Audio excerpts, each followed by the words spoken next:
ഉച്ചയൂണ് റെഡിയാക്കാം. താളുതോരനും മീൻകറിയൊക്കെ കൂട്ടി ഉച്ചയ്ക്ക് ഊണ് കഴിക്കാൻ എന്നൊരു കൊതി. നമ്മുടെ പറമ്പിലിരിക്കുന്ന റെഡ് ലേഡി വരണം നന്നായിട്ട് പഴുത്ത് തിന്നുന്നുണ്ടായിരുന്നു. പക്ഷേ അത് പറിച്ച് കഴിഞ്ഞപ്പോൾ കണ്ടത് അതിൻ്റെ ഒരു സൈഡ് മുഴുവൻ കിളി കുത്തി തിന്നുന്നുണ്ടായിരുന്നു. പിന്നെ അത് റിസ്ക് എടുക്കണമെന്ന് വിചാരിച്ചത് കളഞ്ഞു. പക്ഷേ നമുക്ക് വേറെ ഒരെണ്ണം കിട്ടിയിട്ടുണ്ട്. കറിവേപ്പിലയും താളിൻ്റെ തണ്ടും കുറച്ച് മുളകും എല്ലാം പറിച്ചിട്ടാണ് പിന്നെ പറമ്പിൽ നിന്ന് കയറിയത്.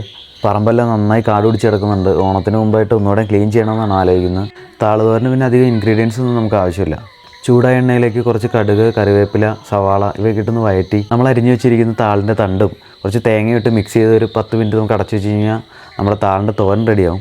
പിന്നെ ഒരു 1/2 കിലോ മീൻ കൂടി മേടിച്ചിട്ടുണ്ടായിരുന്നു. ഞാനും പൊന്നും മാത്രം ഉള്ളതുകൊണ്ടാണ് 1/2 കിലോ ആയിട്ട് മേടിച്ചത്. ചൂടായ എണ്ണയിലേക്ക് കടുക്, ഉലുവ, കറിവേപ്പില, ഇഞ്ചി, വെളുത്തുള്ളി, സവാള, ഉപ്പ് ഇവയെല്ലാം കൂടി ഒന്നിട്ട് വഴറ്റി ഇതിലേക്ക് മഞ്ഞൾപ്പൊടി, മുളക് പൊടി, മല്ലിപ്പൊടി ഇവയെല്ലാം ഇട്ട് അതിൻ്റെ പച്ചമണം മാറുന്ന വരെ ഒന്ന് ഇളക്കി തക്കാളി, കുടംപുളി, ആവശ്യത്തിന് വെള്ളം ഇവ കൂടി ചേർത്ത് തിളച്ച് വരുമ്പോൾ നമ്മൾ നുറുക്കി വെച്ച മീൻ കൂടി ഇട്ട് ഒന്നുകൂടെ തിളപ്പിച്ച് നമുക്കത് അടുപ്പിൽ നിന്ന് വാങ്ങാം. ഇനി നല്ല ചൂടൻ ചോറിൻ്റെ കൂടെ താളിൻ്റെ തോരനും മീൻകറിയും 2-3 മീനെടുത്ത് നമ്മൾ വറുത്തിട്ടുണ്ടായിരുന്നു അതും കൂടെ കൂട്ടി നമുക്ക് കഴിക്കാം.